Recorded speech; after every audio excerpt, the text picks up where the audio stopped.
folks, what up? Roland Martin here. Oh my goodness, today's Roland Martin for December 18, 2018. Straight fire. Of course, Mike Flynn, he was in court today. He was supposed to, first of all, he pled guilty, and he was thinking he was going to get a sentence to no jail time. Oh, but this black federal judge in Washington, D.C., he said, nah, player. Hold problem.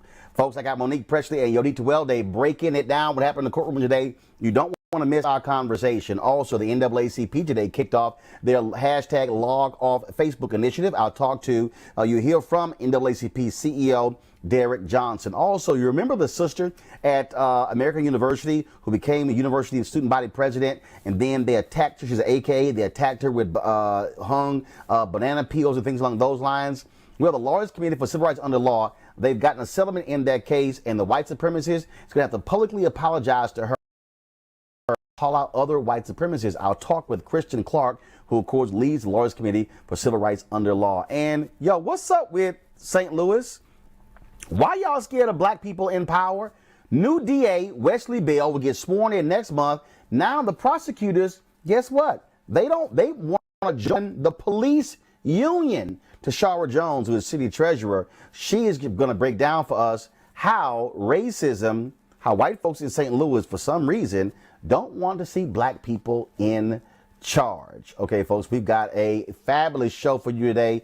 You don't want to miss it. Special edition. I'm supposed to be off, but too much news is happening. It's time to bring the funk on Roland Martin Unfiltered. He's got it. Whatever the miss, he's on it. Whatever it is, he's got the scoop, the fact, the find. And when it breaks, he's right on time and it's rolling. Best believe he's knowing. Putting it down from sports to news to politics. With entertainment just for kicks, he's rolling. It's on go, roll, y'all. It's Roland Martin, yeah. Rolling with Roland now. He's funk, he's fresh, he's real, the best, you know he's Roland Martin now.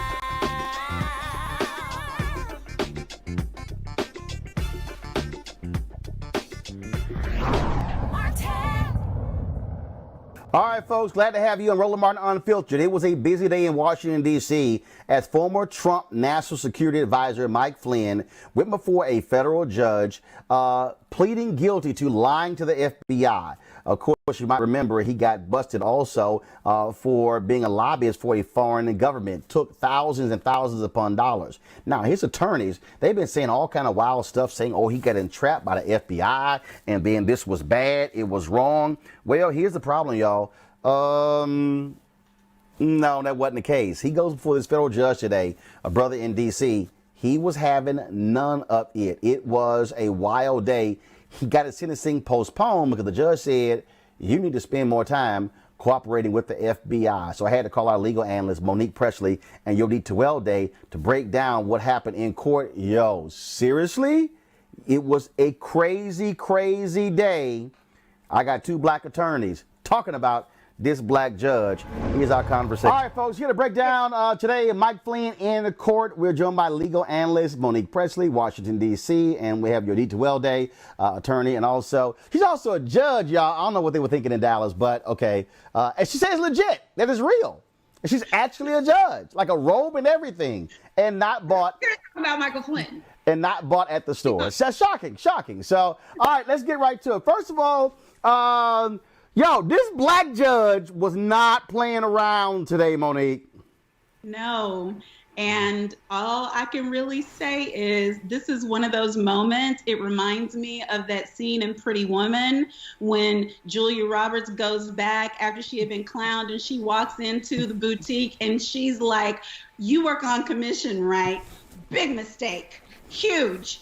I don't understand what Flynn's lawyers were thinking about when they were in front of the Honorable Emmett G. Sullivan, and they thought that there was going to be some sort of skate, and just because everybody else agreed, when they did that clown memo where they're like, oh, but it really was a conspiracy and blah, blah, blah. Listen, this is the same Judge Sullivan who was over the Ted Stevens trial. This is the same Judge Sullivan who a few months ago turned a plane around in midair He does not suffer fools. I have appeared in front of Judge Sullivan for 2 years in a hotly contested case. He called 4 members of my office to testify while the case was going on. He doesn't play with the government. He does not play with the Justice Department. He doesn't play with, I'm surprised he didn't try to add the treason count himself. I could see him. I could almost see his hair just kind of standing up on its head. I didn't even have to be in court. I know what happened. So your D, it was a trip watching this whole thing play out, because this was sort of like in track where somebody walk your ass down, like you've got this like huge lead, and then somebody like just straight sucks you up and walks you down. He was sitting there going, so why y'all didn't charge him with treason? And then he was like, you were national security advisor. And he was just, okay, so let's talk about entrapment. Everything that his attorneys were saying, he got entrapped by the FBI. He basically forced him to admit, no, they didn't entrap me. No, I'm not here against my will. He was walking him down step by step, yo, D. Okay, so here's the infuriating part. When you enter into a plea deal, what you're doing is taking accountability. You can't then say it's because of being entrapped, it's because I was intimidated or coerced. When you take a plea deal, a judge is going to ensure that other than the plea bargain, you're pleading guilty because you are in fact guilty. You weren't intimidated, you weren't coerced. Other than what was promised to you in the plea deal, you are pleading today purely because you are saying, I did it. And to say anything else would force a judge to say, well, then you have to withdraw your plea and set it for trial, because what you're saying is, judge, it's because of this, that, and the other. And so you're essentially saying, I'm not guilty. Set it for trial. Number 2, why are people shocked by this judge? One, I think the judges, or the lawyers, like Monique said, they dropped the ball. When you go before a judge, you should already kind of know what this judge is about. You prepare for what the judge's temperament is. Number 2, the judge has the ultimate say, even if you have a plea bargain. They have the ultimate say. So what you should prepare for is for it to go either way. So I'm not sure why people are shocked. Maybe the things he was saying, cool. He was saying that Michael Flynn was basically a POS because of what he did.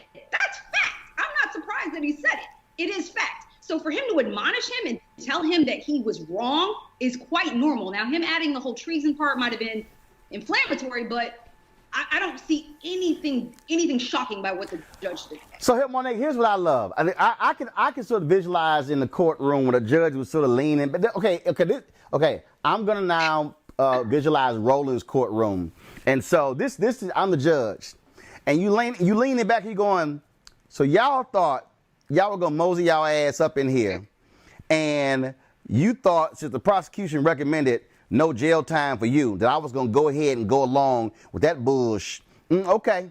All right. And so he walked him down, and he basically said to him, Monique, you sure you finished cooperating with the federal authorities? He basically was saying to him, I would advise you to spill everything you really know, because I'm going to send your ass to jail. So unless they come back to me that you spilled a whole lot more, guess what? I'm going to send you to jail right now. And that's why he asked him, do you want me to, suspend the sentencing so you can finish cooperating with the feds? That's just the sense that I got, Monique. It wasn't a sense. He didn't basically do it. He did it. He asked him 3 separate times. First, it's my understanding, he asked him multiple times, are you sure that you want to enter this plea? And that's basically, as long as they've been discussing this, Flynn had already allocated a lot of things that already happened where all of this should have been pro forma. But again, because, and I hate blaming lawyers, but because these high post lawyers, it's hubris, it's arrogance.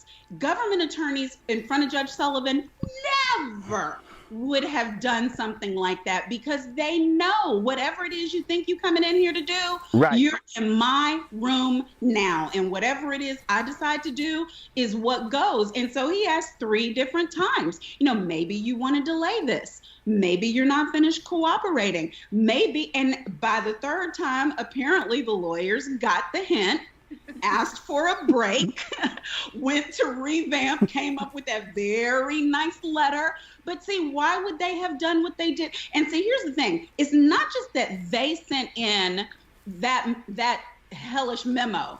It's that they forced Mueller's hand because then they had to check him and push back. Like, now, wait a minute. Yeah, he cooperated, but nobody was coerced. He knew he was lying. And again, Sullivan, former prosecutor, former Superior Court DC judge, former Court of Appeals judge, now federal judge, please. He takes this very, very seriously, and they got in front of the wrong black man today. That's your D, final one on this. Again, I think the way the conversation went, his lawyer was like, say, Mike, everything we told you before, don't none of that count. So whatever you holding back, player, I'm going to need you to reveal everything to the feds, because this man going to send your ass to prison. You and your 3 stars. He going to send you to jail. I'm just letting you know. I mean, it was amazing reading the tweets of the people who were in us, the people who were, of course, in social media, as I was reading the tweets, and it was just like going one by one. I was going, woo, dog, you are in some serious trouble. They had to recalibrate quickly. But what happens if he doesn't have anything left, Yodi? Oh, he got something left. What happens if he's empty? Because they've said he fully cooperated.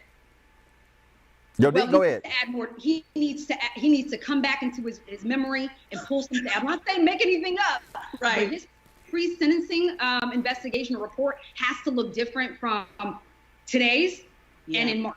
So I'm still confused as to why his sentencing was scheduled before he fully cooperated. I don't care how many meetings he's had with Mueller.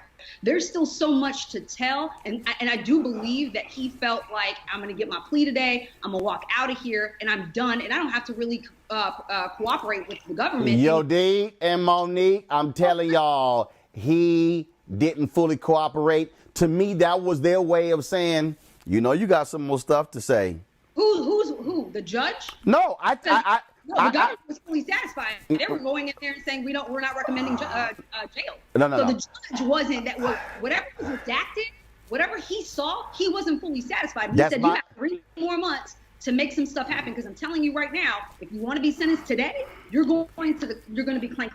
That's my point. That's my point. And my point is, he's going to go back and be like, okay, yeah, you know, there's some stuff in the deep recesses that he really didn't want to reveal. He's going to have to turn over some stuff to satisfy his judge. And I think a lot of people felt like the judge might have done him a favor. I think the judge also did the government a favor, too, because he's saying, you have more. They need more. So both sides, essentially, he's free to walk home and go home and sleep in his bed tonight.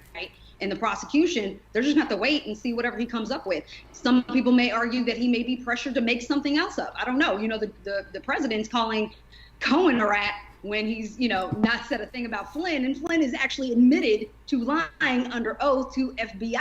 So I don't know what he would call him, but it's going to be funny to see how Trump is going to characterize him in the next several months if he comes up with more things. And now Trump is going to say, oh, well, he's a rat too. So, you know, he's just trying to get out of, you know, going to prison. But it's just going to be interesting to see what this judge does in March. Well, Monique, I got to say, considering the fact that Trump has appointed basically 90% white male judges to the federal bench, it's just got to be something that this black judge is whooping that behind.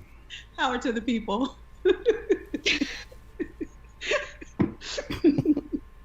I don't know what to say about it. I've been in front of him a number of times. He is not an unfair judge. He can run hot, and they caught him wrong today. So the one thing they need to do before they come back is pray. Pray that it's not another run hot day. Sometimes he'll go back, he'll think about it, and, you know, it might be better. But he gave them a chance, because it wouldn't have been one of those Cohen things. Today's the day I want my sentence. I don't have anything more to say. I'm not going to fully cooperate. Just give me my time and I'm going to roll out of here. And then he ended up with 3 years, but at least now he's done. Okay. Sullivan was cute. Mind you, and they could have gone to court today and completely kept quiet, like Monique said, but they had said something in that motion by talking about entrapment. The judge had to address that, because you're coming into court now and you're saying that you want to take this plea deal, but your attorneys just mentioned just the other week that this might not be as clear cut as you guys are trying to make it out to be. Now you're saying that you were coerced in some way. We've got to establish that. But remember, the FBI, that is law enforcement. And there's nothing, and look, if you're a federal judge, there's nothing to me more offensive to you. And he basically said it. He not basically said it. Here you were, the national security advisor, lying in the White House, working for a foreign government, 3-star general, and you have the audacity, the unmitigated gall to walk into my courtroom and then have your lawyers talk about how, oh, you were entrapped, you didn't know you were lying, you were in the Dominican Republic on vacation, and all that nonsense on Fox News. The judge is like, no. I'm gonna make you stand right here and come out your mouth that everything your lawyer said up until now was a damn lie. And Flynn had to, yep, okay, not entrapment. I knew I was lying. He didn't want to drop that plea. He said yes. He knew he lied. Yes. On oath. Period. So everybody on Fox News, y'all gotta come up with some new stuff, because everything y'all been saying for the past week, Flynn just wiped out in court. They're saying that he was trapped right now. This very second. Well, guess what? You can't say a man was trapped when the man himself admitting I wasn't trapped. That's how it goes. All right. Monique Presley, you did well day. We appreciate it. Ooh, I can't wait to see the next person who go in front of the brother judge. This is really the people's court. As long as it's not me, I wore my government blue just in case he's watching. All right. All right, folks. I certainly hope you enjoyed that legal analysis. Certainly different from what you're hearing on all the rest of these cable networks. All right, folks. Now it's time for a word from one of our partners here, Roland Martin Unfiltered. All right, folks. Back to our Roland Martin Unfiltered video in just one moment. Now, a word from one of our Roland Martin Unfiltered partners. You've heard me say it before, and I will say it again. Write down this website, marijuanastock.org. That's marijuanastock.org. I'm going to tell you why it matters. Legal marijuana has grown to become a $9 billion industry in roughly 6 years. Forbes magazine predicts the market will continue to grow to nearly $50 billion in the next 10 years. So whether you like it or not, legal marijuana is a growing industry, and it is only going to get bigger. Now, if you're an investor, you get it. You look for business models that are easy to understand in industries that are trending up. Our friends at Transatlantic Real Estate made their business very simple. They buy land that supports legal marijuana operations and lease it to high-paying tenants. So you are investing in the landlord of a licensed marijuana farm. Stop working so hard for your money. Let your money start working for you by investing in the legal cannabis industry. You can invest as little as $300 up to $10,000. But you can't wait. This crowdfunding opportunity is only available for a few more days. They say that you either make things happen, watch things happen, or sit around wondering what happened. Don't be the person watching and wondering. Don't let another investment boom get away from you. It's time to make something happen for you, your finances, and your family. And don't forget my pro tip. To be included, you must complete and confirm your application. And be sure to complete the process. Go to marijuanastock.org. That's marijuanastock.org. Get in the game, folks. Do it now before time runs out. Now back to your Roland Martin Unfiltered video. It was a little troublesome at the White House, of course. Sarah Huckabee got asked lots of questions. And so this was the drama today at the presidential briefing. I thought y'all probably want to take a look. John? Sarah, reaction to the delay in the Flynn sentencing and the rather unusual inquiry from Judge Sullivan this morning asking prosecutors if Flynn possibly committed treason? The delay is something between General Flynn and the courts, and that's something for them to determine what that timeline looks like. In the meantime, we wish General Flynn well, and we'll continue to focus on doing what we do here every single day. What about the inquiry as to whether he committed treason? Does the president see any reason why Flynn should be asked if he committed treason? I'm not aware of anything that we would know of that would indicate that, certainly. Sarah, I was in the courthouse last hour when the Judge Emmett Sullivan basically said that he was disgusted by Michael Flynn's crimes. He said that he had disdain for Flynn. Flynn said that he knew that it was illegal to lie to the FBI, and he was ready to accept responsibility. This was all before agreeing to a delay in the sentencing.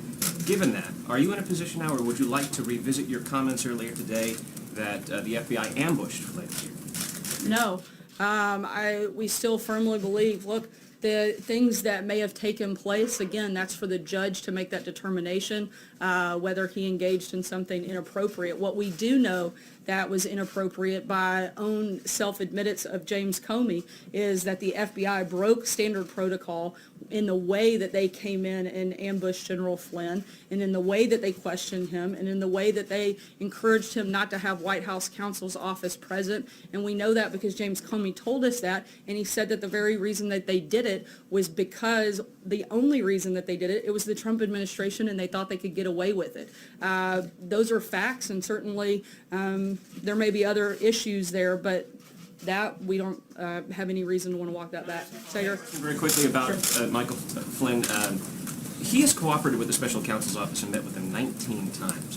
Is there a particular reason why the president has not said that he is a rat, the way that he has said that Michael Cohen is a rat for cooperating with prosecutors? Look, we know Michael Cohen to be a liar on a number of fronts, and the president's opinion is extremely clear on that front. I don't see any reason to go beyond that comment at this point. And Josh, go ahead.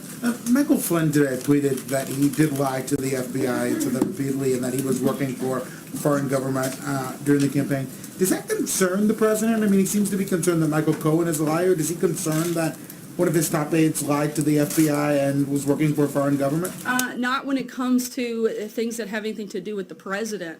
The activities that he has said to, and again, we'll let the court make that determination, to have engaged in don't have anything to do with the president. Let's remember what the whole thing that this started is supposed to be about. And it's whether or not Russia influenced the election and whether or not the president had anything to do with it. We know that that Russia tried to create chaos within the election, but certainly not that they actually impacted it. The only reason that the president is the president is because he was a better candidate and beat Hillary Clinton. We also know that the president never colluded with Russia. So that's the whole reason that we have this, and we know those things to be false. Is the president concerned that Michael Flynn lied to a representative of his own government and was working for another government during the campaign? Is that concern him or not? Look, there's certainly concern, but that's something for the court to make that determination, and we'll let them do that. Positive comments about him when he's pleaded to this. Again, we're going to let the court play that out, and they'll make a determination on whether or not he engaged in something right or Why is wrong. the president making positive comments about him, given these things that he's pled guilty to? It's perfectly acceptable for the president to make a positive comment about somebody while we wait to see what the court's determination is. Francesca, go ahead. All right, thank you, Sarah. I just want to clarify one thing and then move back on to the border wall. But the clarification on Michael Flynn, you said it has nothing to do with the president, but one of the things that the judge brought up today was that it was so concerning to him because Michael Flynn lied inside the White House as the national security advisor to the president. So is the White House disputing at this point that Michael Flynn is a liar? Because that's also the reason that he was fired. He was fired for lying. We're disputing that any actions he engaged in had nothing to do with the president. That just because maybe he did do those things, but that doesn't have anything to do with the president directly. You've been saying a lot that things don't have anything to do with the president, and he's just giving his opinion, and he has a right to give his opinion.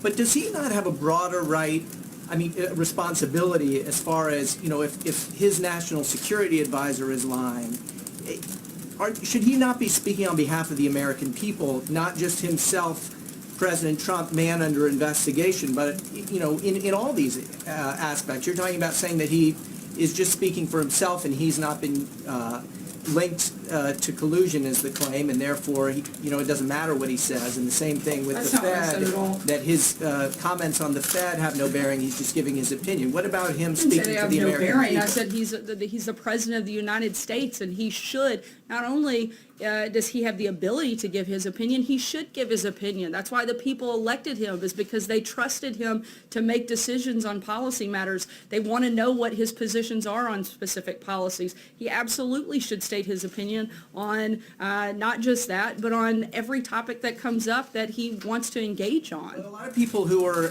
somehow involved in investigations feel the FBI is unfairly targeting them, but the president normally has a different role We as know far for a as... fact that the FBI engaged engaged in an outrageous amount of political bias. The fact that anybody could deny that there was political bias within the FBI, particularly under James Comey's leadership, is frankly just laughable. I guess I'm wondering, using terms like rat and things like that to talk about people who are cooperating witnesses with the FBI. Or people who are dishonest and lying. Does I he mean, not have a broader seems like a pretty responsibility appropriate to preserve confidence in the rule of law for the American people? Certainly, and that's why he has appointed new people to help do exactly that, whether it's Director Wray, a new Attorney General, somebody that can come in and be very transparent throughout this process. Let's go to NAACP. They launched today their hashtag log off Facebook. And this initiative, of course, is in response to Facebook privacy issues and them also attacking Color of Change, another civil rights organization. And Derek Johnson, the CEO of the NAACP, I had a conversation with him where he talked about exactly why they're launching this, asking everyone to log off of Facebook and Instagram. Facebook also at Roland Martin Unfiltered. We're not live streaming or tweeting or posting anything on Facebook or Instagram in alliance, in lockstep with the NAACP. So here's that. All right, so Derek, first off, when did you decide to do the hashtag log off Facebook? Well, we decided on Thursday after reviewing the most recent activities of Facebook. And when you think about all of the things over this past year and their lack of timely responsiveness, we felt it was time to take action. And with this particular initiative, obviously it started today, and you want it to last for a week. What message are you trying to send to Facebook? Well, African Americans must be respected. When corporate behavior rise to the level where they are hiring outside firms to do opposition research on partner organizations, when they allow their tool to be used by a foreign nation to pretty much subvert democracy by suppressing black vote, we must speak out forcefully, say that is not acceptable. And obviously, look, when I put the message out saying that we also were not going to be streaming for a show, there were people who said, man, I hadn't even heard about this. And so in terms of response, what are you also hoping folks do with the response? Because, you know, logging off, not using Instagram or Facebook is one thing, but what are you hoping to achieve? Well, the corporate response is important. The level of urgency for Facebook to remedy the harm they created in 2016 as a result of the ads that was placed on their system, the fact that they will hire a outside conservative firm to do opposition research, they need to act swiftly to change their corporate culture. In fact, today there was released a civil rights audit report. When I spoke with Facebook, you know, I've talked about the importance of that audit report to be raised at a C-suite level. It should be buried 3 levels down in the organization. The recommendations need to be adhered to, and their whole corporate focus as it relates to African American communities and civil rights must change. And when you talk about that particular report, when you and not just that report, but also the impact on the 2016 election, we also now know from the Senate Intelligence Committee report how Russians targeted African Americans utilizing Instagram, utilizing Facebook, and the company has been highly criticized for not doing enough to stop it, even when they knew it was going on. But it's time for Facebook not only to take corrective action, so this action will not continue, but they also must repair the harm that they created. They need to promote more diversity within their C-suite, their board, so you have individuals from the African American community in decision-making positions, so these type of bad acts won't repeat itself. They also need to partner with groups around content to ensure they're promoting positive messages around democracy, inclusive electoral politics, and to drive a message that African Americans should fully engage in the civic engagement space. Well, and that content issue is something that's important because, first of all, obviously 2020 election is going to be happening, and this also boils down to voices that African Americans can trust when it comes to delivering news And I've talked to them. The fact of the matter is, they funded these various news shows. None black media, only a couple of them even have an African American co-host. And so you have these platforms. So to me, what I keep saying is the way you counter fake news is actually emphasizing real, credible news. Now that you don't emphasize it, you sponsor, you underwrite it, you ensure that the platform is available and the voices necessary to deliver critical messages to our communities are properly positioned so they can remedy the harm that was created. Roland, we're looking at Facebook as a platform has a monopoly. And now it's time for that monopoly to be a good corporate citizen with a community that over-index usage on their platform. And because they created a harm, the remedy is to create space and support positive content that promote African Americans to be civically engaged, not only during the election time, but all of the opportunities leading up to the election. And so last question for you. This hashtag log off Facebook will last for a week. Then what happens after December 25th? Well, part of what we wanted to do is raise the level of this conversation so we can create a new sense of urgency within Facebook to fix the problem. And I think we've done that. Just the announcement of the hashtag log off, you're promoting it, but then the Senate report coming out on the heels of us calling for that has now created a new dialogue and urgency for Facebook to correct the wrongs they've created. All right, Derek Johnson, we appreciate it. Thanks a lot. Thank you. Take care. All right, folks, that was Derek Johnson, NAACP CEO. Another big story. Remember the story of American University student? She was a sister. She was elected student government president, and then she was targeted because of her race with the Lawyers Committee. They took up her case, and they actually achieved a landmark settlement using a very interesting legal strategy. Earlier today, I talked to Kristen Clark. Of course, she's the CEO, Lawyers Committee for Civil Rights Under Law. And here is our conversation about that legal victory they achieved.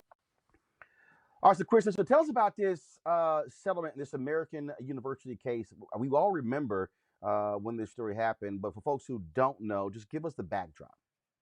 So Taylor Dumpson is an amazing young African-American woman. She was elected as the first Black woman president at American University. And the moment after she won that election, the Daily Stormer and a number of white supremacists and neo-Nazis unleashed a horrendous campaign of racist trolling against her. They hung bananas on campus that said, AKA free. Which was a reference to the sorority that she belonged to. They called her gorilla. They used racist language at every turn that made her experience at college a horrendous one. She suffered. She had a hard time concentrating, a hard time eating. She suffered from depression, and this impacted her ability to be a young, thriving student and a student leader on campus. We decided to take Taylor's fight up, and what we did was we used a unique strategy. The Washington, D.C. laws here were very helpful. There's a public accommodations law that says that you've got the right to enjoy equal access to public accommodations in D.C., whether you're talking about restaurants, hotels, or college campuses like American University. And so the settlement that we announced today is a landmark settlement that focuses on one of the perpetrators and requires that he issue a public apology, requires that he undergo rigorous training to purge white supremacy from his system, requires that he carry out 200 hours of community service and more. At the end of the day, we can't just sit back and let this, let white supremacy rear its ugly head again in the future. And so the rigorous terms of this settlement will hopefully leave us in a better place and safer place at the end of the day. Taylor is happy with the terms of this settlement, and we hope that it'll be a model for how we can stamp out white supremacy going forward. And when you talk about stamping that out, first of all, we've seen other legal victories against these hate groups in the Southern Poverty Law Center. Of course, historically, they've gone after these groups as well. And first of all, forcing this guy out of the shadows. I mean, he has to show himself and reveal himself. That's right. He's going to issue a public apology, which is something that Taylor has been waiting for. She's now moved on to law school, and we're looking forward to seeing her on the front lines of the fight one day. But I can't tell you how much she suffered at the hands of these racist trolls who made every day of her experience in college a difficult one. And it really speaks to the fact that the racism and white supremacy that we saw a century ago in this country is still alive and well today in 2018. And we hope that the perpetrator here will have a heavy hand in going after his counterparts, helping to expose his counterparts and helping other people who might be ready to leave the white supremacist movement find an exit door.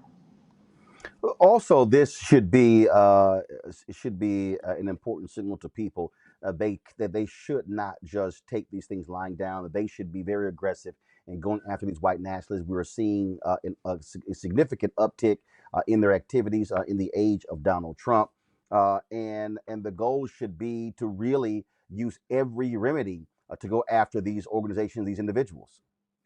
That's right, but I do want to underscore that at the end of the day, the targets and the victims are in a real precarious position, and we can't forget that. At the Lawyers Committee for Civil Rights Under Law, we have made the fight against our hate crime crisis a priority, a top priority, and we have a project, Stop Hate, that's anchored by the 844-9 No Hate hotline. But it is hard for people to stand up if they don't have resources or an organization that's willing to stand behind them and have their back. They were insightful in the words that they used. They threatened her. They made her fear for her life. And it's hard to expect everyone in a situation like hers to stand up and have the courage. We were glad that she was able to do so do so here. But we had her back every step of the way, and we're prepared to stand with other victims who are facing hate in our country today. African Americans remain the primary victims of our hate crime crisis in the country, and we're here to stand with them and fight back. All right, Christian Clark, Lawyers Committee for Civil Rights Under the Law. We surely appreciate it. Thanks a lot. Thanks so much. All right, folks. Glad to have you back. So the other day I was on Twitter and I saw this tweet from Tashara Jones, and she, of course, is the treasurer there in St. Louis. Remember, she ran for mayor. You had all these brothers who were running. None of them had a shot.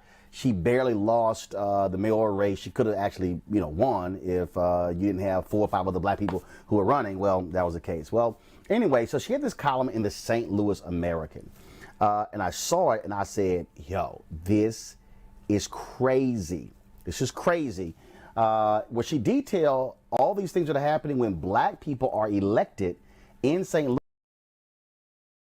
that want to change the rules. And so it was in the St. Louis American, the black newspaper there, and I reached out to her and I said, look, we got to have this conversation on Roland Martin Unfiltered, because frankly, nobody else is having it, which is the reason why we have this show. And so here's my conversation with Tashara Jones, being city treasurer. Tashara, first off, it was very interesting. So I saw this column, Fear of Black Leadership, in St. Louis, and I had previously seen the story of the prosecutors wanting to join all of a sudden, because of Wesley Bell's election, wanted to join the police union.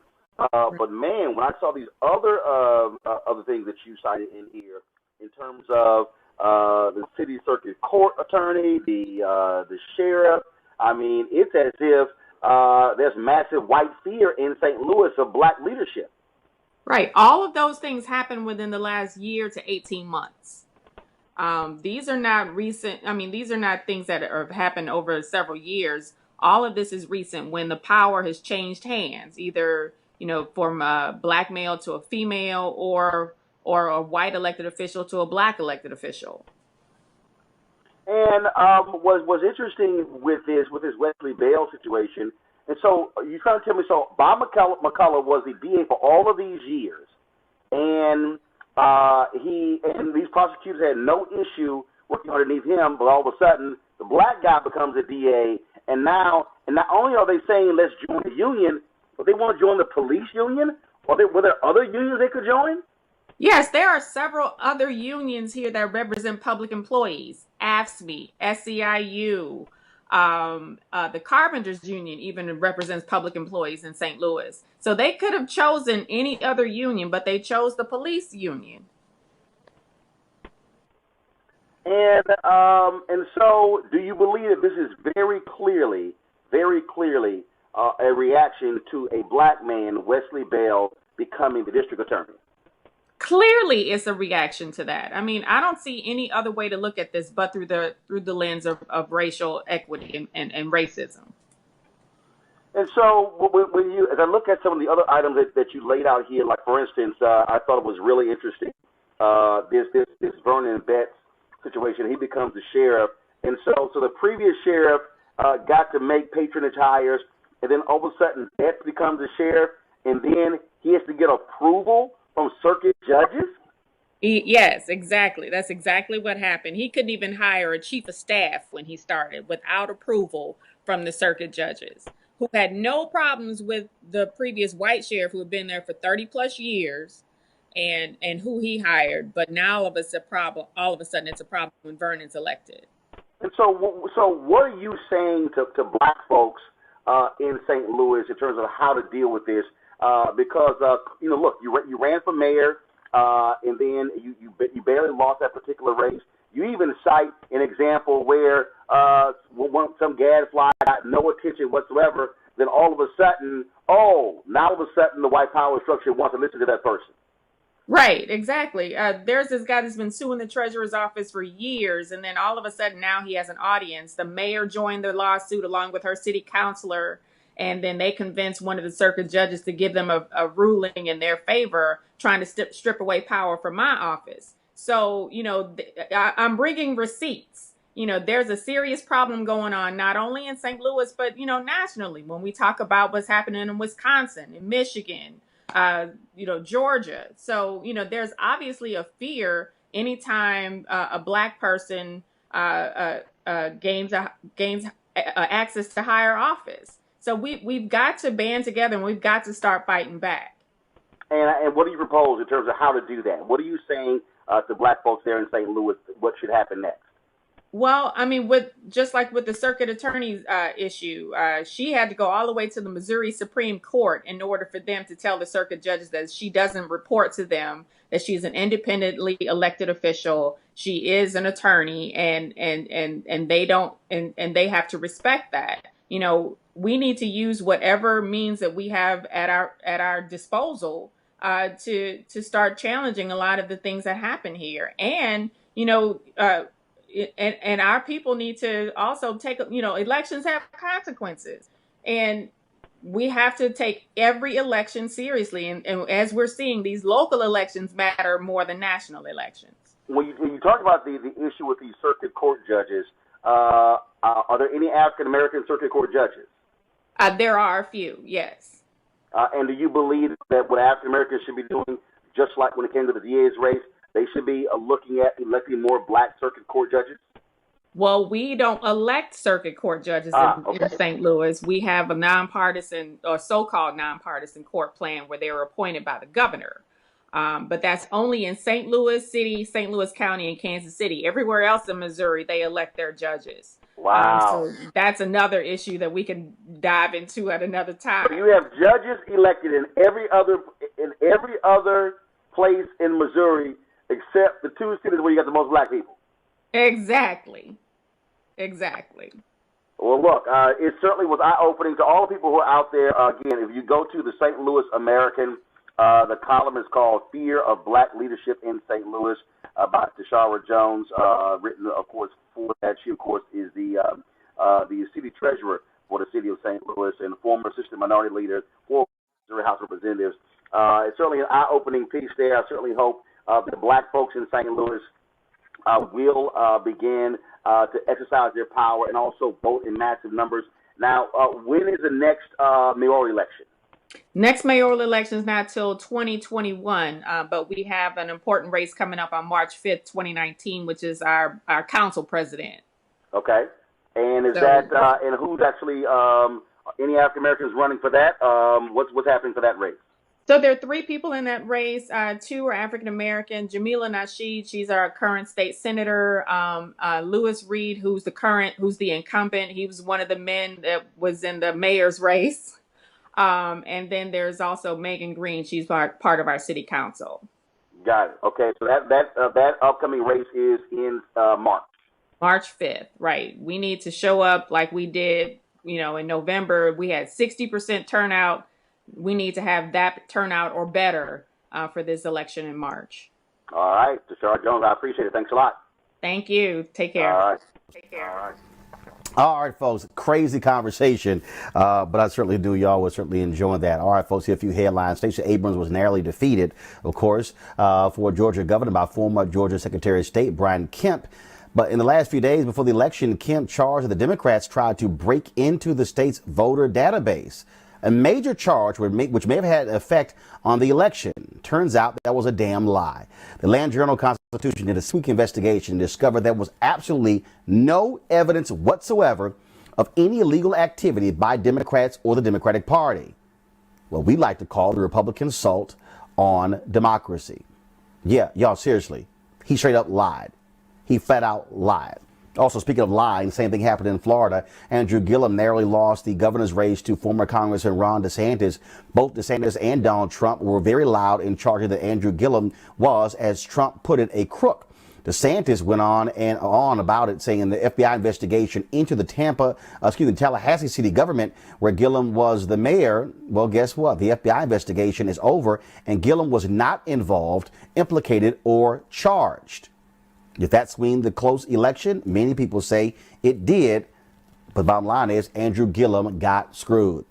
And I'm guessing no black people work at the company called Prada. Yeah, folks, they need a huge backlash on social media to know exactly what was offensive and inappropriate to actually do some absolutely ridiculous I don't know what the hell they even call those things, okay? And were they not paying attention to what happened with Megyn Kelly? Yeah, that was pretty stupid as well. And so they've had to apologize as a result of these items they actually pulled that was on sale. But again, it was pretty stupid. Them saying, well, we didn't know this was like a big deal. You didn't know that you selling some items or trinkets that were black people in blackface was not a bad idea. Yeah, Prada, y'all pretty damn stupid. All right, folks, speaking of someone who's not stupid, in entertainment, Channing Dungey, y'all might remember, she, of course, was the first black entertainment president at ABC. Well, she left the company a couple of weeks ago, and guess what? She signed a huge deal with Netflix. She is going to be, of course, VP of original content, looking over the content being produced by folks like Shonda Rhimes and President Obama and Michelle Obama. It was a huge deal when she left ABC, and now she has a bigger deal over at Netflix.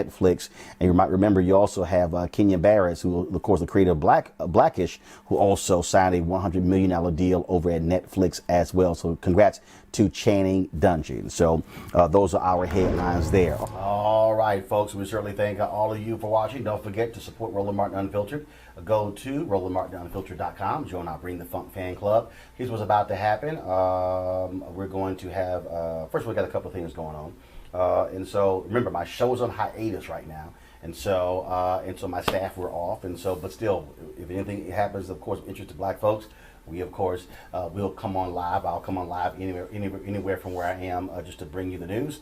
And I'll see you guys tomorrow, of course, on Tom Jordan Morning Show. Again, support us at Bring the Funk fan club at RolandMartinUnfiltered.com. All right, folks, y'all have an absolutely fabulous day.